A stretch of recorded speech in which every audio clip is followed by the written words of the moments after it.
Chapter 1. The woman stood in front of the prison. The prison was a big, dirty building in the biggest town of a hot country. The woman was very hot, and she did not like the noise from all the cars in the road. She was an English woman, and she did not like hot countries or a lot of noise. She was tall, about 50 years old, with blue eyes and a long face. Her face was red, and she looked tired and angry. She knocked at the door of the prison. For a long time, nothing happened. Then a little window opened in the door, and a man looked out at her. "Yes, what do you want?" "I want to see my daughter. It's very important." "Name?" "Anna Harland." "Is that your name or your daughter's name?" "It's my name. My daughter's name is Sarah Harland." "You can't visit her today. Come back on Wednesday." "No, I came from England to see her today. It's very important. She's going to court tomorrow. Please take me to her now." "Wait a minute." The little window closed, but the door did not open. The woman waited in front of the door for a long time. A lot of people in the road looked at her. 1 or 2 young men laughed, but she did not move. She stood there in the hot road in front of the prison door and waited. After 20 minutes, the door opened. "Come with me," the man said. The woman went in with him. It was dark in the prison, and at first she could not see very well.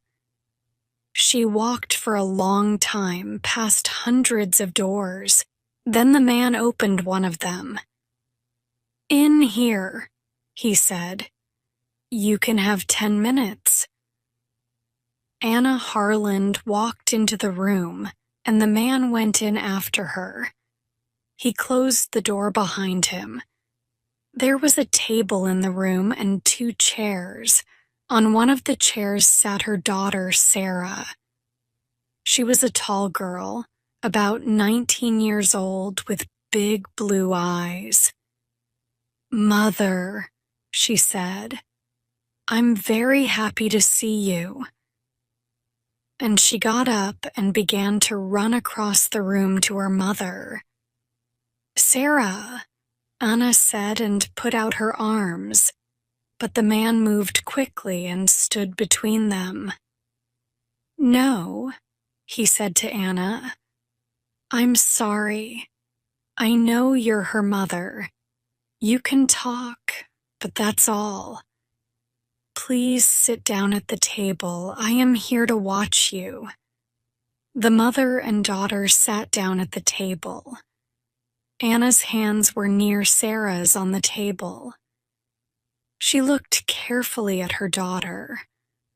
Sarah's dress and face were dirty. "She's tired and unhappy," Anna thought. "Sarah, what happened?" she said. "We have 10 minutes to talk. No more. Tell me, please, quickly. I want to help you." Sarah looked at her mother. "Oh, Mother, I'm happy you're here. I wanted you to come. Mother, I didn't do it. It isn't true. Please believe me." "Of course I believe you, Sarah. But tell me about it. What happened? Quickly. Begin at the beginning." "Yes, but I don't know. When did it begin? I don't know. I don't understand it. Why did the police arrest you? When did they bring you to this prison?" "Last week, I think." "Yes, last week. At the airport, when we arrived, the police stopped us and looked in our bags, then..." Sarah looked down at the table. She's crying, Anna thought. She's very unhappy. What happened then, Sarah? Her mother asked. They said there were drugs in my bag. Then they took me into a room and told me to take my dress off. They looked for more drugs, but they found nothing. Then they brought me here. I see. Where were the drugs then? Where did they find them? Oh, they didn't tell you? Sarah stopped crying. She looked up, and there was a smile on her face. But it was not a happy smile. The drugs were in a tubey of toothpaste. A toothpaste tube with drugs in it. Heroin, not toothpaste. And you didn't know about it? No, Mother, of course not. Do you think I clean my teeth with heroin? Anna Harland smiled. It was difficult to smile because she was afraid. But she smiled because she wanted to help her daughter. I know you don't clean your teeth with heroin. You have very good teeth, Sarah, but what about Stephen? Did he know about the heroin? Did he put it in the toothpaste tube? Stephen? No. Why do you ask about Stephen, Mother? Well, is he in prison too? You said us and our bags. Did the police arrest him too? Oh. No. Sarah's face was unhappy. No, I wasn't with Stephen, Mother. You see, Stephen and I, well, we aren't friends now. I left him about 2 months ago, and then I met Hisan. Hisan? Yes, I was with Hisan at the airport. Stephen was on the plane too. I don't know why, but he wasn't with me. It's Hisan. He was with me. Hisan's important to me now, not Stephen. Anna looked at her daughter. I see. And did the police arrest this Hassan too? Is he in prison? Yes, he is. They arrested him, but I can't see him. I asked them. I wanted to see him, but they said no. Mother, I'm sure Hassan didn't know about the heroin. He's a good man. He didn't know. I'm sure. Then why was the heroin in your bag, Sarah? I don't know, Mother, I don't know. The man looked at the clock in the room. I'm sorry, Mrs. Harland, he said. But that's 10 minutes. It's time to go. Anna Harland stood up slowly. All right, she said. But don't be afraid, Sarah. I'm coming to the court tomorrow. Yes, Mother, Sarah said. Thank you. The police are bringing Hassan to court tomorrow too, I think. You can see him there. He's a good man, Mother, and I'm sure he didn't know about the drugs. Perhaps, Anna said. She walked slowly to the door, and then stood by the door and looked at her daughter again.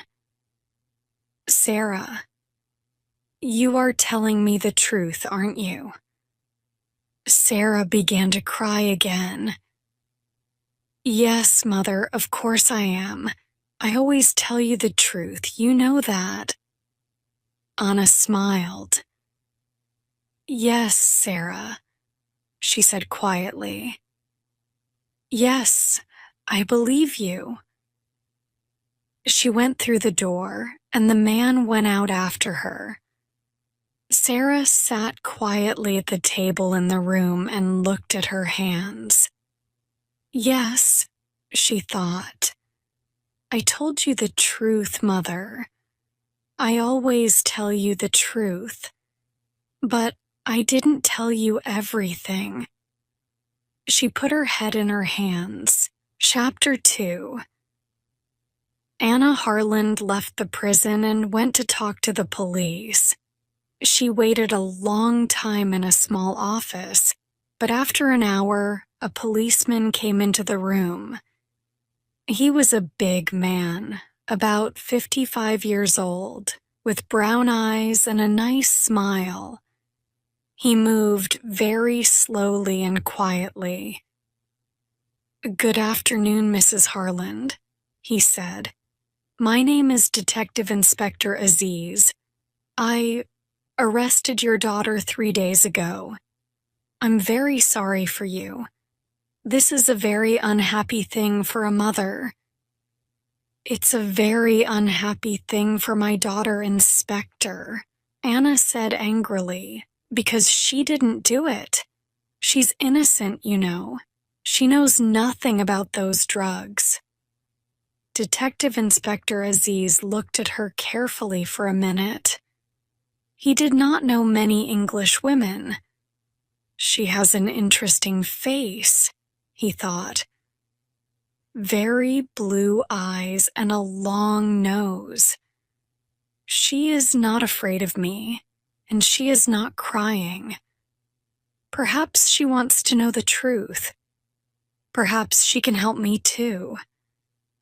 "Well, Mrs. Harland," he said slowly, "it's difficult for me. Is your daughter telling the truth? Is she innocent? Because the drugs were in her bag, you know." "I know," Anna said, "but she was with a young man, Hassan. She doesn't know him very well, I think. Tell me about him, please. I want to know." Inspector Aziz smiled. "All right," he said. "But first, tell me about your daughter. Why was she on that plane? Why did she come to this country? Tell me." Anna Harland looked at him. He's a nice man, she thought. He listens to people. Perhaps he wants to help. Perhaps he can understand Sarah. "Do you have daughters?" she asked. "Yes," the inspector answered. "2. "Then perhaps you can understand," Anna said. "Sarah is 19. She finished school last year, and she worked for 6 months in a hospital to get some money. Then she and her boyfriend Stephen visited a lot of countries. They went to Greece, Turkey, India, Australia, and now they're here. They're young and they want to see new countries and new towns and new people. That's all." "I see," the inspector said. "But sometimes young people do things, bad things, because they are in a different country and they need money." "Not Sarah," Anna said, "and not heroin. Sarah worked in a hospital, and she knows about heroin. She knows it can kill people. I'm a doctor, and she wants to be a doctor too." "I see," the inspector said again. He looked at her and thought, but he said nothing. "Now," Anna said, "tell me about this young man, Hassan." "All right," the inspector said. He took some papers from the table and began to read to her. "But we don't know very much about him. He's a rich boy, from a good family. His father has 2 or 3 shops, I think, and the police in his town know him too." Last year, his father gave him a new car. She means a very fast car. And listen to this. One day he hit a police car, and the police car went into the river. What a story. His father bought a new car for the police. His father has a lot of money. The inspector smiled, but Anna looked unhappy. "Oh dear," she said. "That's not very good." "No," he said. "It isn't good. But this story about the heroine is worse. Much worse. I don't like this story." Chapter 3. Next morning, Anna Harland went to the court. She was first there. She sat in the courtroom and waited. A lot of people came in, and she saw a man and his wife. Perhaps they're Hassan's father and mother, Anna thought. But she did not want to talk to them. The lawyers came in next with a lot of papers. They sat at a table in front of her and talked quietly. Those two lawyers, Anna thought, they're old friends, but one of them wants my daughter to die, and one wants her to be free.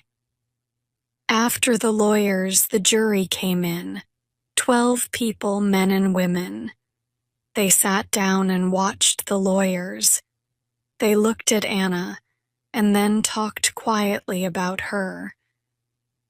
These people don't look very important, she thought. But they are the most important people here. They're going to say she did it or she didn't do it, and then Sarah comes home to me. Or she dies. She watched their faces carefully. Then some policemen came in. Inspector Aziz saw Anna and smiled at her. But Anna did not talk to him because Sarah came in at the same time. She looked afraid, and her face was very white.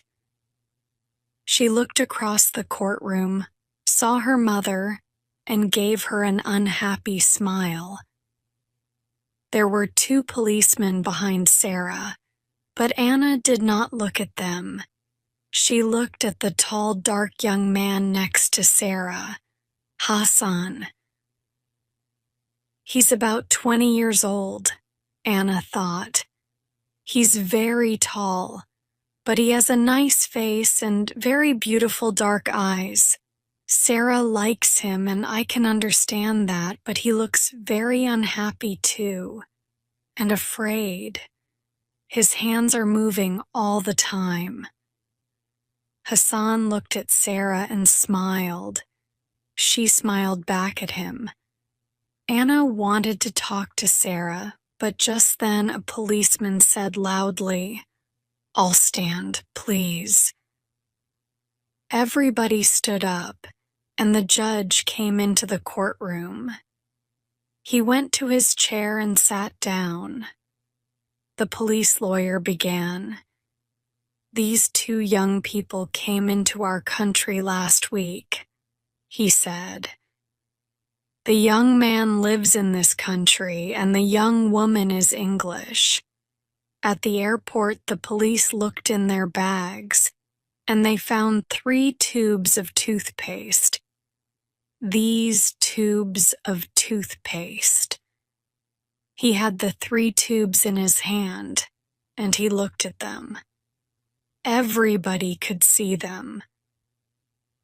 "But are they tubes of toothpaste?" he asked. "No, men and women of the jury, they are not." "Oh no, there is no toothpaste in these tubes.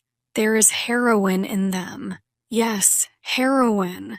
A bad, dirty drug. Perhaps the worst drug. People die from this drug. The White Death, they call it." The lawyer stopped and looked at the jury. He waited for a minute or two. The courtroom was very quiet. Then he began again. "But why, you ask me?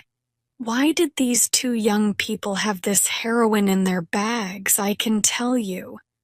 Because heroin is one of the most expensive drugs, too. They can sell these tubes of heroin in our country for perhaps 80,000 pounds. 80,000 pounds, easy money.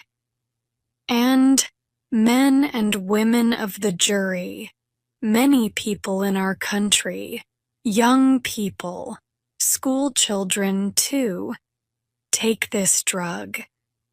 At first it's exciting and they feel happy. But then they need more and more heroin, and they need more money to buy the drug. They leave their homes and families, they take more heroin, and more. They can't stop. Soon, the drug begins to kill them, and in the end, they die. The White Death. It's not a quick death, and it's not an easy death. Yes, men and women of the jury, many young people and children, your children and my children, remember, die because of this drug. The lawyer stopped again. The jury watched him and waited. He's very good, Anna thought. Very, very good. He's telling the jury an exciting story, and they like him. But it isn't good for Sarah. The lawyer walked across the courtroom and stood in front of the jury. "But, my friends," he said to the jury, "we have a law in this country, and the law is not difficult to understand. When people bring heroin into this country, they bring death too. We need to stop these people. And how can we do that? The answer is easy. The law for these people is death." The lawyer walked back to his table. "Now please look at these two young people here in this court," he said to the jury. "They brought heroin into this country. The airport police are going to tell you about it. Please listen carefully. It's not a long story, and remember, the law is death." The police lawyer sat down, and an airport policeman went to the front of the courtroom. Anna felt ill. She looked at Sarah. Sarah was white-faced and very afraid. Anna closed her eyes. "Sarah," she thought. "Oh, Sarah." The police lawyer stood up again. "Please tell the court about Sarah Harland and Hassan," he said to the airport policeman. "Yes, sir," said the policeman. "I found 2 tubes of toothpaste in the girl's bag and 1 tube in the young man's bag. All 3 tubes had heroin in them." "Thank you." The police lawyer sat down, and Mr. Cheng, Sarah's and Hassan's lawyer, stood up. "What did Sarah Harland say when you found the heroin?" he asked. "Nothing, sir. She began to cry." "I see. Was she afraid?" The policeman thought for a minute. "I don't know, sir. Perhaps she was, yes." "And she said nothing? Are you sure?" The policeman thought again. "Well, yes, sir. I think perhaps she said, 'This isn't my toothpaste. This is all wrong.'" "I see. And what about the young man, Hassan? What did he say?" "Well, sir, he was very angry. He said, 'It's not heroin. That's not true. You put it there.'" "I see. Thank you. Now tell me, why did you look in these two young people's bags? You don't usually look in everyone's bags. There isn't time. The policeman thought again. Well, no, sir, we don't. I'm afraid I can't tell you, sir.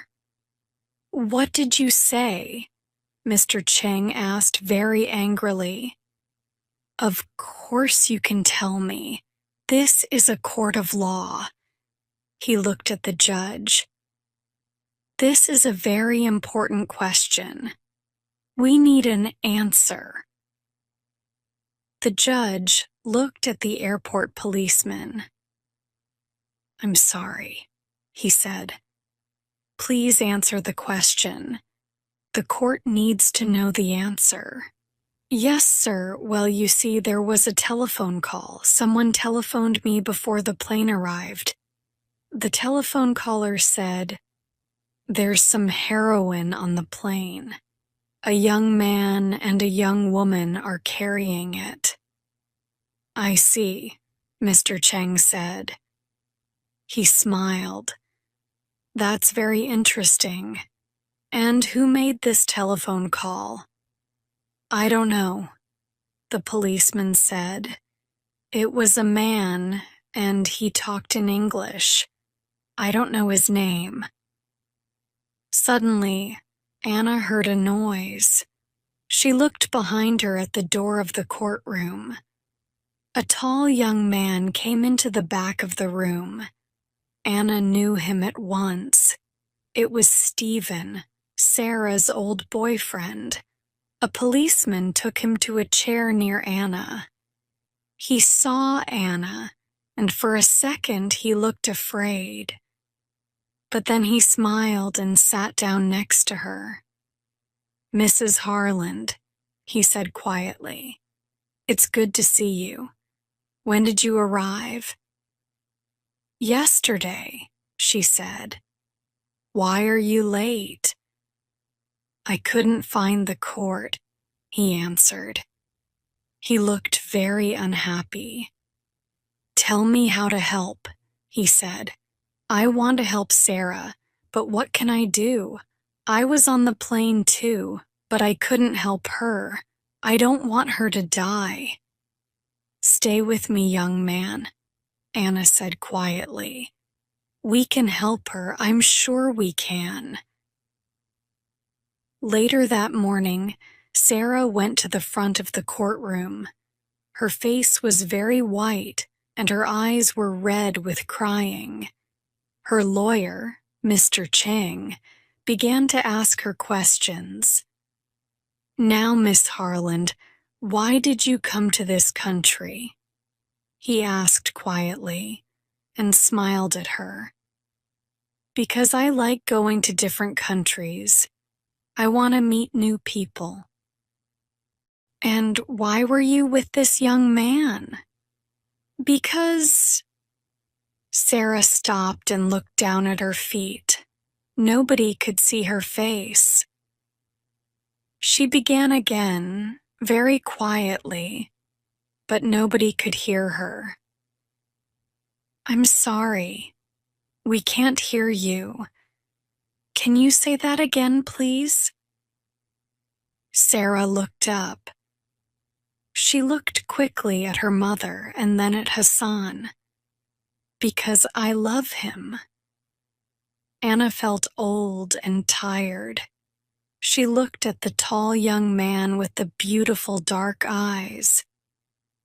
It was his heroine, she thought. I'm sure it was.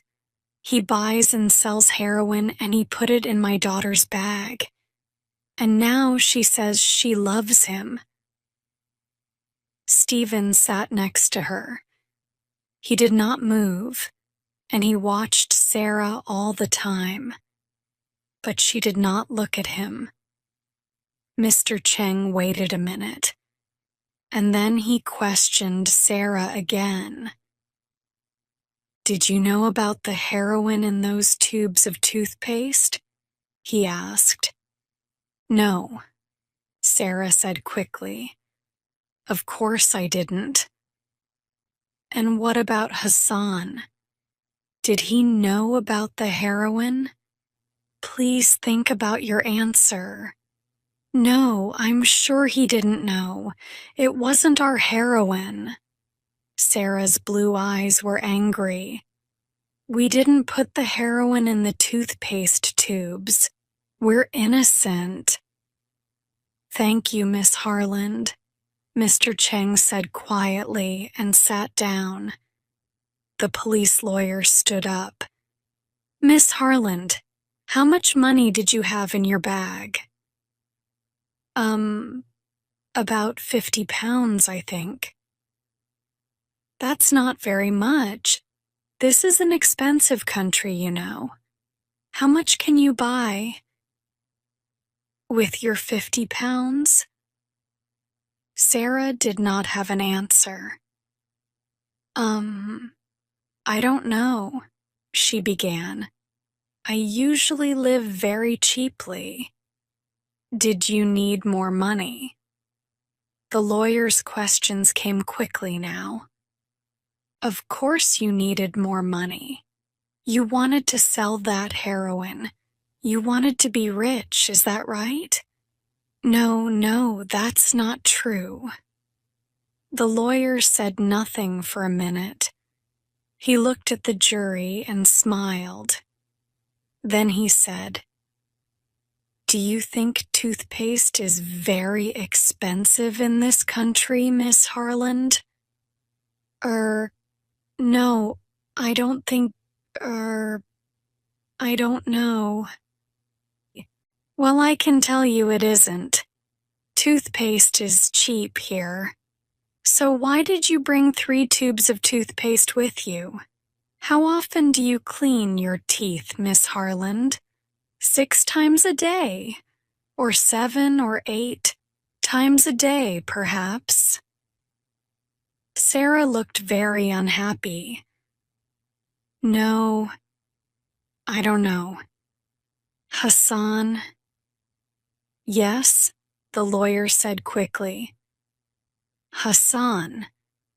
Are you going to say Hassan gave it to me? You love this young man, but you don't want to die. Nobody wants to die. And now you're going to say it was Hassan's toothpaste. Is that your answer, Miss Harland? No, Sarah said angrily. Of course not. It was my toothpaste. But, thank you, Miss Harland. The police lawyer sat down. I have no more questions. Chapter 4. At 1 o'clock, the judge left the court for an hour. Anna Harland talked to Sarah for 10 minutes. Sarah cried at first. I don't like that police lawyer, she said. Those questions were very difficult. I couldn't answer them. It doesn't matter, her mother said. Your lawyer, Mr. Cheng, is very good. And Stephen is here too now. We're all going to help you. Sarah was angry. Don't talk to me about Stephen, she said. I don't like him. I don't want to see him here. But Sarah, he was your boyfriend for 2 years. He wants to help you. Sarah began to cry again. Perhaps he does want to help me. I don't know. But he's different now, Mother. You don't understand. His eyes are different. I don't know. And he can't sit quietly and talk to people now. His body is moving all the time. He came to see me in our hotel the night before we came to this country, and I didn't like him, Mother. Why is he here? He doesn't love me now, and I don't love him. Anna listened carefully to her daughter, and then she went to see Mr. Cheng and Inspector Aziz. Stephen went with her. Who made that phone call to the police at the airport? She asked. We need to know that. Yes, Mr. Cheng said. That's very important. Can the police tell us? Perhaps, the inspector said, but it's very difficult. It was not a long telephone call, and the man didn't give his name. Perhaps he was a policeman and he knew about the heroin. Perhaps, Mr. Cheng said. But then, perhaps he put the heroin there, and he wanted the police to find it. Perhaps someone doesn't like your daughter, Mrs. Harland. I don't know, Anna said slowly, but perhaps. But then the judge came back into the courtroom, and everybody stopped talking. The judge then called Hassan. Hassan stood up and went to the front of the courtroom. He's a rich boy, Anna thought. That shirt and those shoes are very expensive. Hassan stood there, tall and very quiet. He waited for the questions. He did not look afraid. But when Mr. Cheng looked at his papers and asked the first question, Hassan closed his eyes. Did you know about the heroin in those tubes of toothpaste? No, sir. Did Sarah know? No, sir. Who bought the toothpaste? Hassan closed his eyes again for 2 or 3 seconds. Then he answered, I did, sir. You did? You're sure of that? Yes, sir, I'm sure. I clean my teeth a lot, you see. Hassan smiled for a moment. Well, he does have very white teeth, Anna thought. Sarah? Hassan began. Then he stopped. Yes. Again Hassan closed his eyes and waited for a second. Then he looked at the jury and said very loudly, Sarah did not buy the toothpaste. I bought it. I bought all 3 tubes of toothpaste. It was my toothpaste. Anna sat up in her chair and looked carefully at Hassan. That's interesting, she thought. Perhaps he does love Sarah. I see, Mr. Cheng said. And when did you first meet Sarah Harland? About 2 months ago. I was in Australia. We were in the same hotel. She had a difficult time with her boyfriend, and I helped her. Anna looked at Stephen. He was very angry, and he hit the chair in front of him with his hand. I see, Mr. Cheng said again. Then he asked his next question. Do you usually carry a lot of money? How much money did you have at the airport? About 80 pounds, I think. That's okay. When I need more money, I get some work for a week or 2. We don't need much money. And do you sometimes take heroin? No, sir, never. Thank you. Stay there, please. Mr. Cheng sat down and the police lawyer stood up. He smiled at Hassan, but it was not a nice smile. Now, Hassan, you bought the toothpaste, but it was in Miss Harland's bag. Why? Why did she carry it for you? Or do you always ask your women to carry things for you? He smiled. Hassan said nothing. The lawyer began again. You had 80 pounds, you say, but 80,000 pounds is better than 80 pounds, I think. What do you think? Of course it is, but I don't sell heroin. It's wrong to sell heroin. The lawyer moved his papers on the table. He looked at the jury. So you are a very good young man with very clean teeth but no money? You met a young English girl. She was unhappy with her boyfriend, so you helped her and took her away with you. Is that right? Oh dear. It's not a very good story, you know. I don't believe it, and I don't think the jury believes it, young man. He stopped for a minute. Then he looked at Hassan and said lewdly, "You don't love Sarah Harland, and she doesn't love you. You went with her because she could help you, and she went with you because she wanted the money. She carried the heroin for you to sell. That's right, isn't it? You put the heroin in the toothpaste tubes and she knew about it. Is that the true story, young man?" "I think it is." "No, I—" Hassan began angrily, but the lawyer did not listen. He sat down. "I have no more